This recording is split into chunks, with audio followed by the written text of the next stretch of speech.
Occasion ఏదైనా location ఎక్కడైనా తెలుగువారి వేడుక అంటే ఆలివ్ మిఠాయి ఉండాల్సిందే. ఓకే. మొత్తం మీద రాజకీయాల్లో ఉంటూనే ఏంటి కర్నూలులో ఆఫీస్ పెట్టంట చిన్న చిన్న సెటిల్మెంట్లు చేస్తున్నారంట. నేను సెటిల్మెంట్ ఎప్పుడు చేయలేదు, ఇదా? చేయను చేయను నా ఆ. లైఫ్లో ఎప్పుడు ఏ సెటిల్మెంట్ చేయలేదు. ఆ. ఇంకోటి లద్దగిరిలో మా నాన్న సంపాదించిన ఆస్తి కాకుండా ఆ. ఒక్క సెంటు పొలం కూడా ఎక్కలేదు. ఈ మొత్తం ఈ జిల్లాలో కావచ్చు, ఈ రాష్ట్రంలో కావచ్చు, ఒక సెంటు, మళ్ళీ ఎకరాలు కూడా కాదు, ఒకే ఒక సెంటు పొలం కూడా ఆ. మా నాయన నాకు వారసత్వం ఇచ్చినది తప్ప. సెటిల్మెంట్ చేస్తే నాకు మళ్ళీ ఆఫీస్ ఎందుకు పెట్టారు చక్రపాణి రెడ్డి అనే పేరు ఉండేది కాదు. లేదంటారా? ఉం. ఓకే. ఆఫీస్ ఎందుకు పెట్టారు మళ్ళీ ఇక్కడ? నేను గత 2014 తర్వాత నేను ఇక్కడ ఉన్న ఇండ్లు అవన్నీ అమ్ముకొని వెళ్ళిపోయి నేను ఆస్తులు అవన్నీ చాలా అమ్ముకున్నాను. నేను ఒక 86 ఎకరాల వ్యవసాయ భూమిని కూడా అమ్ముకున్నాను, వేరే చోట కొన్నేటివి. అవన్నీ అమ్ముకున్న తర్వాత వ్యవసాయం చేసుకుంటూ ఉండి నేను మళ్ళీ యాక్టివ్ కావాలా. నాకు ఆగిపోయే ఆలోచనతో లేను, రాజకీయంగా ఆగిపోయే ఆలోచనతో లేను. ఎన్నిసార్లు దెబ్బలు పడినా మళ్ళీ లేచి యాక్టివ్ కావాలి. యాక్టివ్ కావాలంటే నేను లద్దగిరిలో ఉండి నాకు సాధ్యం కాదు. కాబట్టి నేను బయట ప్రపంచంలో కనపడాలంటే నేను ఇక్కడ ఒక చిన్న ఆఫీస్ పెట్టుకోవాలని చెప్పి అక్కడ ఏదో కొద్దిగా వీకర్ సెక్షన్ ఏరియాలో ఉన్న కొద్ది చిన్న బాడిగేండ్లు తీసుకొని ఎవరైనా అక్కడే వచ్చి కలిస్తే అట్లా కలవడానికి కూడా వాళ్ళకి ప్రజలకి ఇబ్బంది లేకుండా ఉంటుంది. మిత్రులు కలుస్తారు, మీడియా కలుస్తారు, ఎక్కడైనా ఇద్దరు అధికారులు స్నేహితులు ఉంటే వాళ్ళు కలుస్తారు. వాళ్ళు ఊరికైతే రాలేరు, ఎవరు రాలేరు. ఆ ఉద్దేశంతో పెట్టాను. సెటిల్మెంట్లు కాదు, సెటిల్మెంట్ చేయలేదు, చేయను కూడా, ఇప్పుడు కాదు భవిష్యత్తులో కూడా చేయను. ఇదే చేయను. నేను నార్మల్ పంచాయతీలు, వివాదాస్పదంగా వచ్చిన అన్నదమ్ముల పంచాయతీలో, లేకపోతే భార్యాభర్తల మధ్య వచ్చిన గొడవలో, ఇంకా స్నేహితుల మధ్య అట్లాంటివి నేను దగ్గరుండి పంచాయతీలు చేస్తాను. పంచాయతీలు అంటే ఇవి కానీ ఆ సెటిల్మెంట్ పంచాయతీలు ఆస్తుల పంచాయతీలు కాదు. ఆస్తుల పంచాయతీలు చేస్తట్లయితే నేను ఈరోజు ఇప్పుడు 2010లో కొన్న డొక్కు కార్లో తిరుగుతున్నా. 2010 మోడల్ నాది బండి, ఫార్చునర్. అప్పుడు మంచి కొత్త బండి, జిల్లాలో 3వ బండి అది. ఈ రోజు కూడా అదే బండిలోనే తిరుగుతున్నా. మా అబ్బాయిలకి ఇద్దరు అబ్బాయిలు కలిసి ఒకే ఒక మోటార్ సైకిల్ ఉంది. అది కూడా ఆ మోటార్ సైకిల్ కూడా 5 సంవత్సరాల కింద మోటార్ సైకిల్. నా అబ్బాయిలకు కూడా సపరేట్ మోటార్ సైకిల్ కూడా లేదు. నేను సెటిల్మెంట్ సర్వోత్తమ్ రెడ్డి అంటే మీ నాన్నగారు సంపాదించిన ఆస్తిని ఎలా కరగబెడుతున్నారు అనమాట. మా నాన్న నాకు ఇచ్చిన వారసత్వమే అది, నిజాయితీ. నేను ప్రతి క్షణం తప్పు చేయాలా అని ఎప్పుడన్నా ఎవరన్నా కానీ సజెషన్ ఇస్తే కూడా ఎక్కడన్నా వస్తాయి. నాకు ఎందుకు రాజకీయాల్లో ఉన్నాను, పెద్ద స్థాయిలో ఉన్నాను, ఒకరిని డామినేట్ చేసే స్థితిలో ఉన్నాను కాబట్టి నా దగ్గర కూడా వస్తాయి. డబ్బు సంపాదించే అవకాశాలు ఎప్పుడు వచ్చినా కూడా నాకు మా నాన్న మా పెద్దనాన్న ఇద్దరు కనపడతారు కాబట్టి వెనక్కిపోయి అది ఏదో సెటిల్మెంట్ అంటే చేస్తా, నిస్వార్థంగా చేసి వాళ్ళది చేస్తా. నేను అర్బన్ సెటిల్మెంట్ కూడా చాలా చేసిన. కానీ ఎక్కడ నేను ఒక టీ కూడా తప్పించుకోను. నేనే ఖర్చు పెట్టి వాళ్ళకి భోజనం పెట్టి టీ చేసిన. కానీ నేను ఎక్కడ నాకు చక్రపాణి రెడ్డికి 1000 రూపాయలు లంచం ఇచ్చినానని చెప్పి ఈ రాష్ట్రంలో ఎవరైనా కానీ చెప్తే కూడా, బహిరంగంగా మీడియాలో చెప్తే కూడా వాళ్ళకి నా దగ్గర ఉండే ఆస్తి అంతా రాసిచ్చి వెళ్ళిపోతారు. ఎందుకంటే నా కొడుకులు ఎట్లా యాదవ్ ఉద్యోగం చేసి బతుకుతారు. అట్లా ఇబ్బంది. మీ సంపాదించిన ఆస్తి కదా, నాన్న సంపాదించిన ఆస్తి కూడా వదులుకునే సిద్ధం. నేను అవినీతి పాల్పడి ఇట్టే. ఓకే. మరి అలాంటి వారు ఎవరైనా చూద్దాం, ఎవరైనా దొరుకుతారేమో అంటే నేనైనా పిలుచుకొని చెప్పిస్తాను.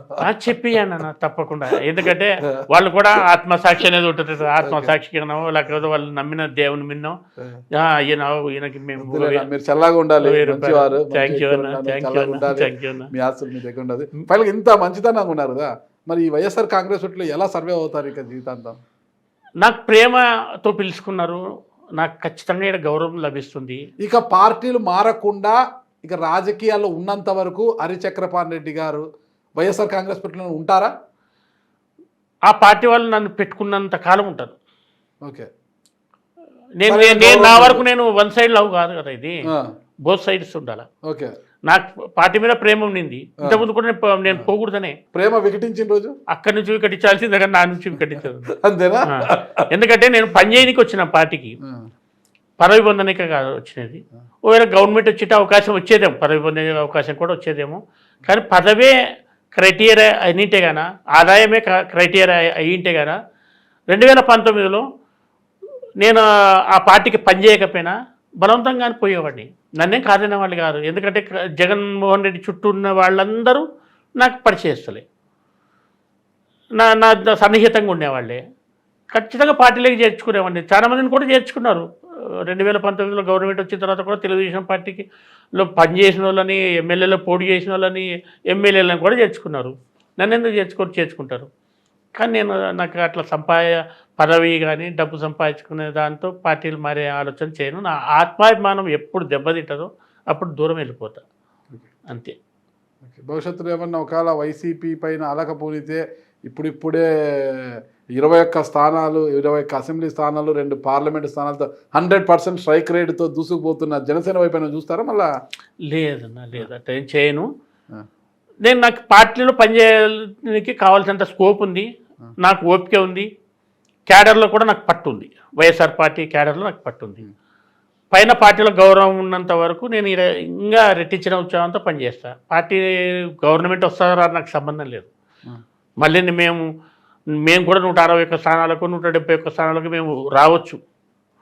కానీ అదే ఒకవేళ రాకపోవచ్చు, అంటే ప్రభుత్వం వస్తుంది కాబట్టి నేను పార్టీకి పనిచేస్తాను కాదు, చేయకపోయినా పర్లేదు. నాకేం హ్యాపీగా 2 కొడుకులు నాకు చేతికి వచ్చినారు. నా రాజకీయ జీవితం అంతా గడిపినా మా నాయన ఆస్తి నిలబెట్టుకున్నాను, కొంత పోగొట్టుకున్నాను అంతే, కొంత తప్ప మిగతా అంతా నిలబెట్టుకున్నాను. మా పెద్దలు ఇచ్చిన ఆస్తి. మీకు మంచి జరగాలని కోరుకుంటా. సరే, ఇప్పుడు మీరు వైఎస్ఆర్ కాంగ్రెస్ పార్టీలో ఉన్నారు, వాళ్ళు టీడీపీలో ఉన్నారు, అధికార పార్టీలో ఉన్నారు, ఎన్డీఏ కూటమిలో ఉన్నారు, అధికారంలో ఉన్నారు వాళ్ళు. ఇప్పుడు మిమ్మల్ని మరింత పతనావస్థకు తీసుకెళ్లడానికి సూర్యప్రకాష్ రెడ్డి గారు కన్నెర చేయరంటారా? నేను ప్రత్యేకంగా తొక్కుతున్నానంటలేను, చెప్తున్నా కదా. బ్రాండ్ కాపాడుకునే ప్రయత్నం కాకుండా వ్యక్తిగతంగా కాపాడుకునే ప్రయత్నంలో నాలాంటి వాడు అడ్డమే కనపడుతున్నాడు. ఇప్పుడు ఆయన నన్ను తొక్కనీక, అంటే వ్యాపారాలు లేవు నా దగ్గర, అంటే ఆర్థికంగా దెబ్బతీయనిక, నాకు ఆర్థిక వనరులు లేవు, నాకు ఆల్రెడీ పదవులు లేవు, పదవులు బీకేయనికే నన్ను ఏ రకంగా తొక్కుతాడు? తొక్కనిక ఆయన్నే కాదు, ఎవ్వరు నన్ను తొక్కలేరు. నేను ఎందుకు ఇంత ధైర్యంగా ఉంటానంటే మిగతా రాజకీయ నాయకుల కంటే నాకు లోపాలు లేని రాజకీయాలు, నేనేం ఏ రకమైన లోపాలతో బతుకుతలేను. బలహీనతతో ఉన్న వ్యక్తిని అయితే భయపడేవాడిని. నాకు ప్రత్యేకంగా వ్యాపారాలు అవి ఉంటే అవి ఏమైనా దెబ్బతీస్తారని భయపడేవాడిని. నాకు అవి ఏమి లేవు కాబట్టి ప్రతిపక్షంలో ఉన్నా కూడా ఎన్ని ఏళ్ళు ప్రతిపక్షంలో ఉన్నా కూడా హ్యాపీగా ఉండగలుగుతున్నా. అంటే పదవి రాలేదనే బాధ అయితే ఒకటి ఉంటుంది, కానీ అంటే ప్రజల ద్వారా వచ్చే పదవి రాలేదనేది ఎమ్మెల్యే భవిష్యత్తులో ఒక్కసారైనా ఎమ్మెల్యేలే కాకపోయినానే అసెంబ్లీకి వెళ్ళి అధ్యక్ష అని పిలవలేకపోయినానే అనే ఒక బాధ ఏమైనా ఉందా? ఇప్పుడు వరకు పోయినానే అనుకున్నాను, కానీ ఖచ్చితంగా భవిష్యత్తులో అయితే కదన్నా. అవుతారు ఎమ్మెల్యే అవుతారా? ఖచ్చితంగా ఎమ్మెల్యే అయిన తర్వాతనే నా తుది శ్వాస పోతుంది డెఫినెట్గా. ఎక్కడ స్కోప్ ఆడుంది మీకు? ఖచ్చితంగా ఉందన్న. 4.5 సంవత్సరాల తర్వాత నన్ను మళ్ళా ఎమ్మెల్యేగా మీరు ఇంటర్వ్యూ చేస్తారు. సుమన్ టీవీలో మీ పర్సనల్ అండ్ బిజినెస్ ప్రమోషన్స్ కోసం కింది నెంబర్కి కాంటాక్ట్ చేయండి.